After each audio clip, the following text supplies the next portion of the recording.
Time now for a new week of The Perspective with Mike Sherbino and Julie Stautland, where we tackle the serious and fun-loving sides of life. May the Force be with you. There are few fans like Star Wars fans, and Roger Christian, the creator of Luke Skywalker's lightsaber, is here to share his remarkable journey on the film with George Lucas.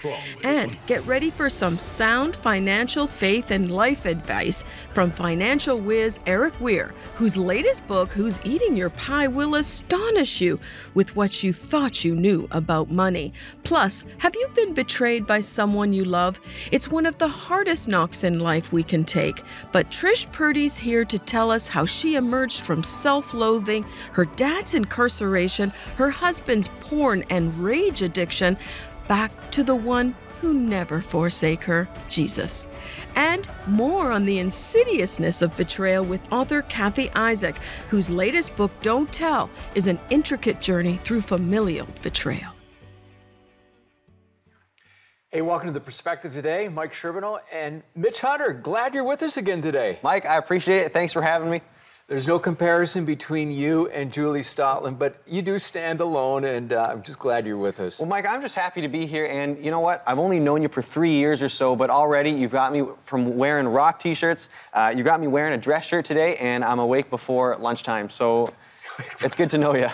Well, I'm glad for that, Mitch, and I want to jump in, though, as I'm pondering that, because you're also, I pastor a church, as many people know, and you lead the youth and the college ministry, so right. We're excited to have you on board as well. I just graduated from Brock University. I finally made it. And you finally made it. Yep. Now you're going on to seminary, and that's pretty exciting.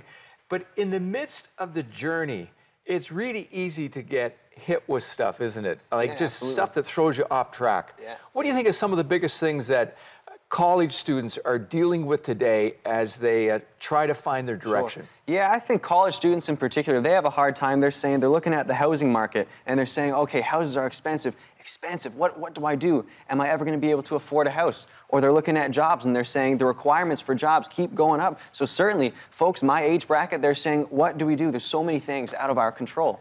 And you know, Mitch, as we talk about that and the whole uncertainty of it, there's a whole other level beneath the surface of emotional need. Absolutely. And we're going to be unpacking that a bit today as a wonderful lady, Kathy Isaac, is going to be talking to us about a book she's written. It's called Don't Tell. It's on family betrayal. And as you talk about family betrayal, Mitch, you can pretend like you got it all together and you're trying to, fill the bank account.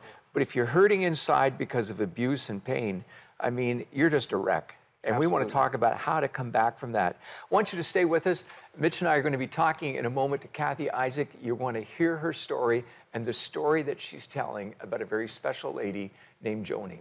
We're going to be right back.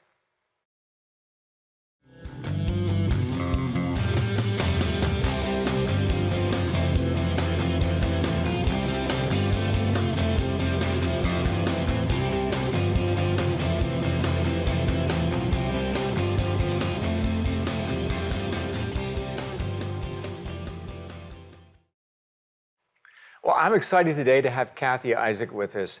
Kathy and her husband Gary are involved in a lot of things that speak life and hope into people's lives.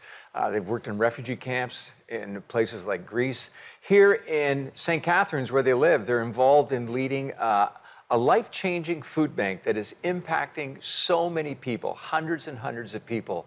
They give of their time freely, but on top of all that, Kathy is an amazing author. She's written a book that's called Don't Tell. It's the heartbreaking story of a lady by the name of Joni, but it brings also a story of healing and hope.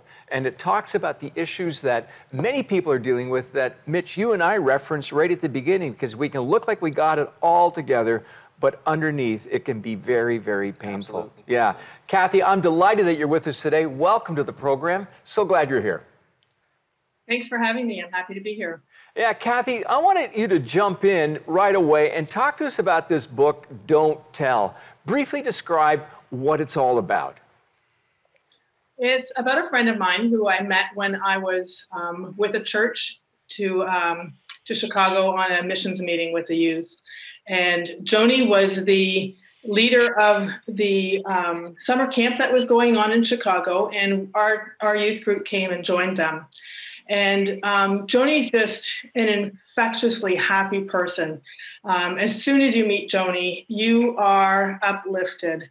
And I heard a little bit about her story while I was there. I walked in on a conversation that she was having with her psychiatrist when I went to use the photocopier. And then I felt really uncomfortable because I was hearing a little bit about her story.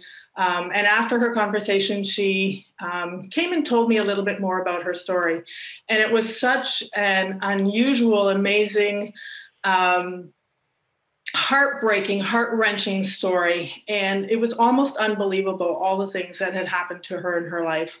And I only scratched the surface at that point. Yeah, I apologize, I interrupt you. We want to come back and unpack some of those things, but just take us, a hop, skip, and a jump. What are some of the things that we're going to unpack in this story as we read through it? Yeah, so she had her father's child when she was 15. She had suffered from psychological, mental illness, like you can well imagine would happen. She had a car accident that nearly took her life. She had so many things, so many times where she was, just at the edge of her life and ready to give in. And God was with her. She always tells me that the fingerprint of God was always on her life now that she looks back. And, but yeah, it was really, really hard, really heart-wrenching, her story of sexual abuse, just all the pain that she went through with mental illness, how she suffered through all of that. And, when she met Jesus, but for Jesus, she received forgiveness. She realized she was forgiven for all of her sins. And, it took her a while to learn that her father was also was offered forgiveness for his sins, and that there was redemption and a new life. And that's really... Kathy, I'm sorry. So Kathy, can I just jump in? I'm just curious. I work a lot with young people, and I hear about some of the stuff you've gone through, and particularly through this book with your friend. And I'm just thinking, abuse and trauma, it often happens to young people. And I work with young people. I'm saying, how can we help and support young people, especially when a lot of these topics are so difficult to share about and to speak about? So can you help me and maybe viewers at home? How do we support young people who might have experienced trauma? Yeah, unfortunately, the best statistics for childhood sexual abuse is 1 in 10. The worst case scenario is about 1 in 3 women or girls, and about 1 in 7 boys. So it's really out there. And if the church thinks that it's not happening within its walls, then it's blind. It really, really is. And a lot of broken people will come to church looking for God, looking for, redemption and hope. So yeah, first thing that you do, if somebody approaches you, absolutely believe them. If somebody has told you this in confidence, then it has taken them a lot to get to that point. And for them to be able to tell you that, you need to believe them, and you need to stay calm. You need to not have that look of shock on your face when they tell you this, because, that will make them kind of stand back and worry a little about whether whether this is too unusual and too unforgivable. Kathy, when you were eavesdropping in on Joni's story, did you find that you were resonating with your own, because you've experienced abuse yourself a long time ago? How did that connect, and how did that give you kind of the emotional fuel to eventually write the book? Yeah, absolutely. Because I had been molested as a child. Probably it started around the same age as Joni, so about 8 years old. And for her, it was her father. For me, it was a grandfatherly figure in my life. We had gone on vacation, and we needed somewhere to keep our dogs. So we had left it with a farmer who lived around the corner. And when we got back from vacation, the farmer kept our dog, and we were able to go and visit it whenever we wanted to. So the abuser really does look for a way to have opportunities to find a place where there's no barriers. So we were able to go to his farm. Then he found an animal or something for my brother to play with. Well, he could take me to another room. And so they look for opportunities, and we have to make sure that we have barriers in place so that these opportunities aren't available for them. You know, Kathy, one of the things I love about the book is, well, the first thing I don't like about it, it's heart-wrenching. And I've read it, and you just enter into the narrative, and you're thinking, oh my goodness, what is this woman going to go through? And as you've talked a little bit about what you've gone through, there's something inside of me, in my own guts, that just kind of ties in a knot. Right after the break, I want you to come back as we unpack together the story of Joni's healing. And it just didn't happen overnight. She's still alive. She's still trooping. She's still going on. We want to hear more about that in just a moment. This global generation is overwhelmed with loneliness, anxiety, and depression. And they are not looking to the church for answers because they believe it to be irrelevant to their lives. Many are apathetic, cynical, and even hostile to the gospel. These are our friends, our sons, and our daughters. How do we communicate the gospel to these people who have such a negative view of God? How can we show them the love of Jesus in a language they'll understand? Steiger mobilizes followers of Jesus to reach young people who would not walk into a church. We are active in over 100 cities around the globe and bridge the gap between the church and the global youth culture by establishing Steiger City teams. Well, hey everybody, we're back with Kathy Isaac, and we're talking about deep, challenging issues about abuse and trauma and that journey to recovery. And so, Kathy, it's good to have you, and let me just jump right in and ask you, particularly about the role of forgiveness in the journey to healing and recovery. And sometimes it's so easy to throw around that term forgiveness, and just as Christians say, yeah, just forgive, but it's not actually that easy, is it? No, not at all. I was amazed when my parents found out about what happened. We didn't talk about it for about 30 years after the man came to our home and asked for forgiveness. And when I talked to my mom later, she said, well, he was a man from a church, a local church. And as Christians, we were told to forgive. So they had to forgive. For me, it wasn't that easy. I'm sure it wasn't for them either. But for me, I carried it with me for a long, long time. It was very hard for me to develop relationships with people. It was very hard to trust people, to be close to people. But when I was about in my late 30s, I had to realize my own sin. And when I realized that I was a very sinful person, and if God could forgive me for my sins, then he could forgive this man for his sins. And if he could forgive that man for his sins, then I really needed to let go of the pain and the suffering that I had in my life. Right on. So, Kathy, you just started to touch on it there, but let me just ask you, for others who may be watching at home who have gone through awful experiences because of somebody else, another decision somebody else made, do you have advice for people who are saying, okay, I know God has asked me to forgive, but that's hard. Do you have advice for people? Yeah, you need to work through it, and you need to lay it at the feet of Jesus. You have to say, this is breaking me. This is holding me down. This is keeping me down. And I need to let go and give it to Jesus. And there is forgiveness. If there's forgiveness for me, there's forgiveness for him. And if the redemption is available for me, redemption is available for him. And to be redeemed means to have a new life. And I don't believe that Jesus wants me stuck in my past. Ephesians 2:10 says that it's God himself who has made me what I am today and given me new life to live in him. And long ago, before I was born, he made plans for me. He made plans for me to help people. And I can't believe that if I'm stuck in this pain, in this suffering, that he wants me stuck there. He wants me to look to the future. And that's what I was able to do one day when I was in my 30s. And I just broke down and just like literally crashed down on the floor and asked God to forgive me, and was able to release myself and release him and release what he had done to me. and give it to Jesus and let Jesus actually live inside me, and the Holy Spirit to allow me to do in my life what he intended for me to do. And it certainly wasn't dwelling in the past. You know, Kathy, as you're sharing that, I mean, that's a whole program in itself, just your own journey. You've written this book called Don't Tell. It's available at amazon.com.ca. And a powerful book. Talk to us about the journey of forgiveness from the eyes of Joni, and give us a little more insight into what she went through quickly and where she's at today.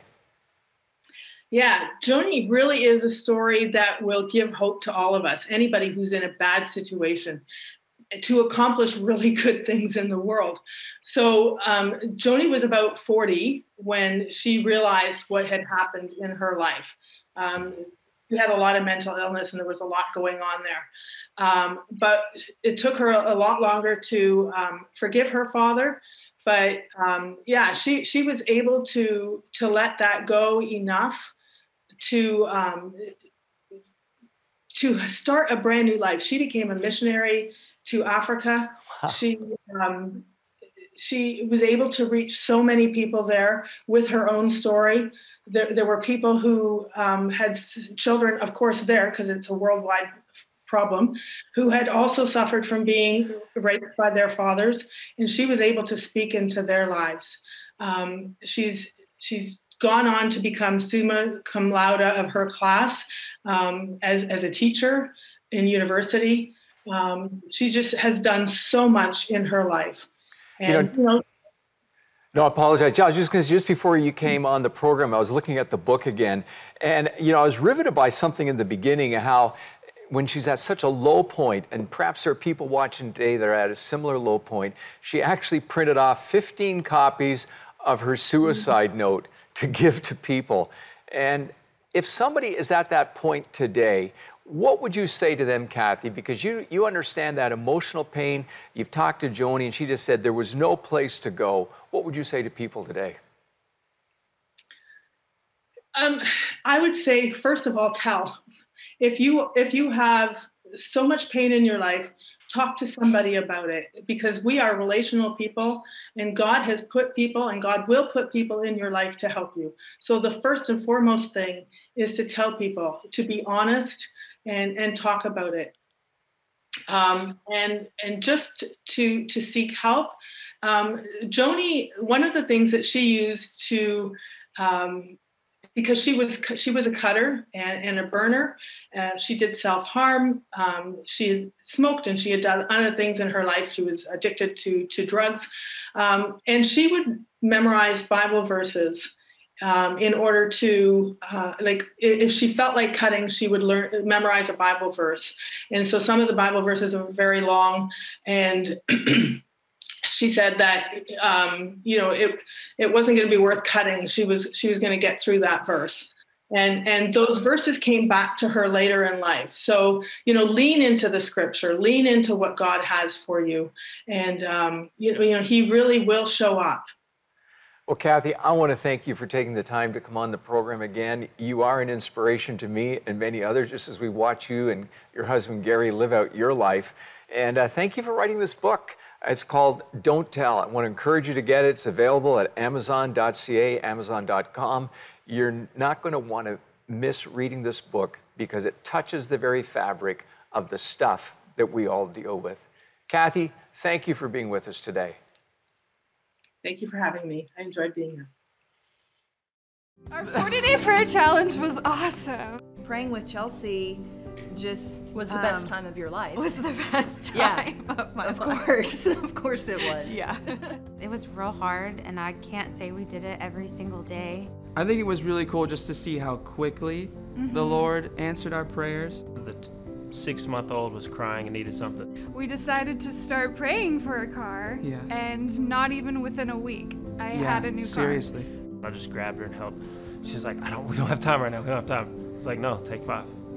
And that became our thing. When the 40 days were over, she said, I kind of miss praying. And I did too. We prayed in that 5 minutes, and everything silenced in the house. It was really cool.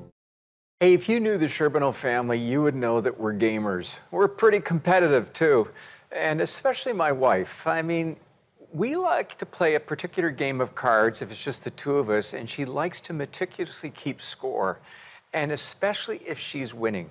And you know, we could have won, the game's over and I know that I've lost, but she makes me count up so that she can glory in her great win. And I remind her, I said, you know, I hope the door's going to be wide enough so you can get your head through it before we go to bed tonight. And we kibitz back and forth. But she keeps a tab. She keeps a tab of who has won and who has lost. Sometimes, though, on the lighter side of life, that sounds like fun. But in the reality of the day-to-day grind of life, we keep tabs. A lot of times we keep tabs on what other people have done and the harm that they have shown to us, maybe how they have said something that just offended us, and we keep a record. Have you ever thought about, do you keep tabs? Do you keep a record all the time? It'll become like a cement boot around your ankle that's just going to weigh you down. It's going to keep you down. The psalmist wrote these words. He said, Lord, if you kept a record of sins, who could stand? Like literally, if you kept a record of my sins, but with you there is forgiveness, therefore you are feared. I think we all know what the little phrase means, to keep tabs, to keep a record. You know, at one time in restaurants and some stores, you would keep a running tab, and once a month you would pay off the bill. And oftentimes, though, in our relationships, we keep tabs. I'd like to say that I've never done it.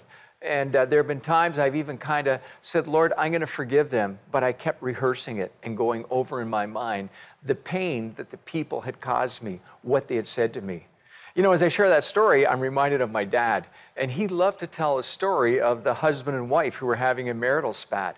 Finally, the husband said to the wife, he said, I think that the last time you said that you would forgive and forget what I did.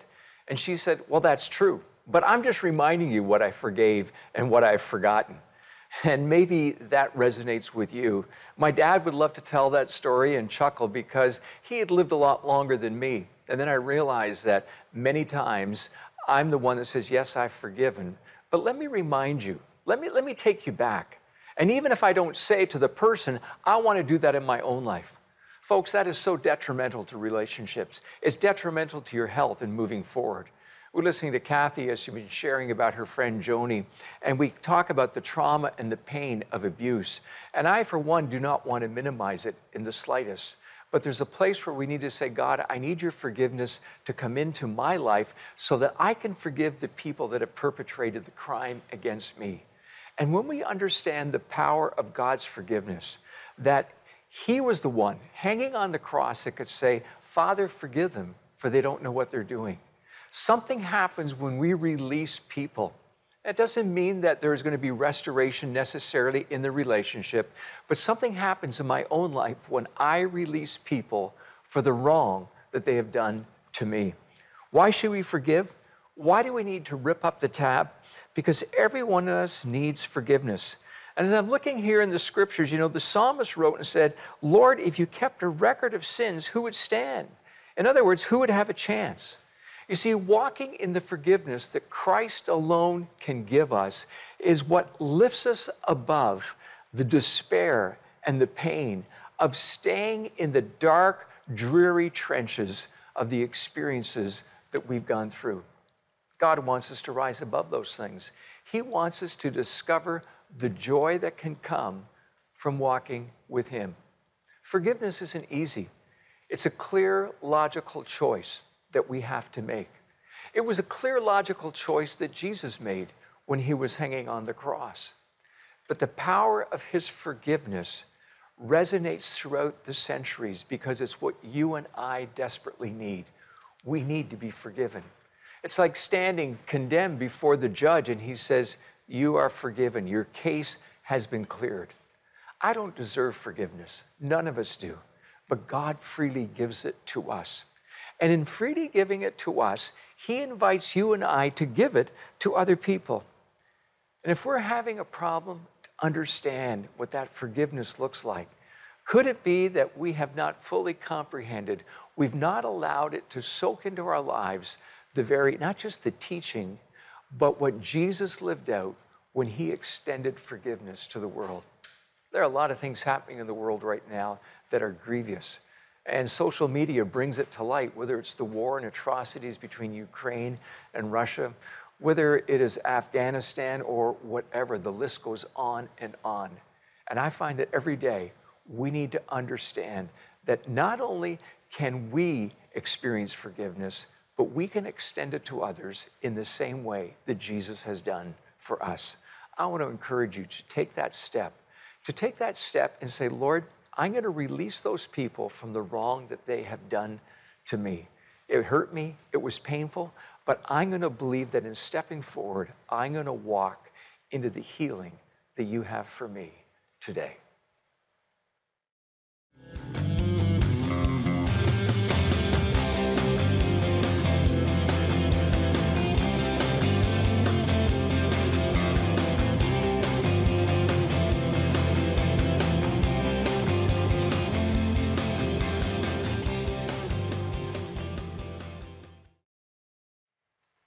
Well, Mike, I so appreciated your teaching, and I'm sure many of the viewers did. But I'm just stuck on one thing, something that Kathy Isaac said. She was sharing about her friend Joni, and she said Joni had been raped by her father and then had a child by her father. And I dwell on that, and it's easy as Christians to move on and just keep going. But I also think of Kathy Isaac, who was raped by a grandfather figure in her life. And I'm saying men are called to be protectors, and we have this evil sin that exists in our society and even in our own families. And as Christians, as we call people to forgive, how do we recognize the terrible things that people have gone through and still be Christ and call people to forgive? How do we do that? Well, I think one of the things, Mitch, is just calling it out right here. And we're hearing about it in the news again. We want to just kind of close our ears and cover our eyes to what we're hearing and watching, because these horrific things are going on nonstop. But if I could say something to the men that are listening, as you say, we're called to be protectors, providers. There are so many things that feed our minds and we go down that dark hole, whether it's pornography, we just think, social media encourages so many illicit relationships. And what happens is, Mitch, there's never enough. You're never going to be satisfied. And God is calling us to live a holy life, to live a pure life. And He is causing us to raise the standard. So I'm glad you've mentioned that. And as we come to the issue of forgiveness, can I just say this to you, that whatever you've gone through, and I've talked to many people who have been victimized, and it's heart-wrenching, and there are times there's not the word to say. But I do know this, that you can be lost in the trauma of the past, and that's where Satan wants to keep you. Regardless of what has happened to you, God's forgiveness will enable you to forgive those people so that you can begin to move forward. I encourage you to find a counselor, to find a wise advisor who can speak life and direction into your life. But at the very heart of the matter, know that you are loved by God. He cares for you, and He wants you to walk into a new freedom and joy that only He can give.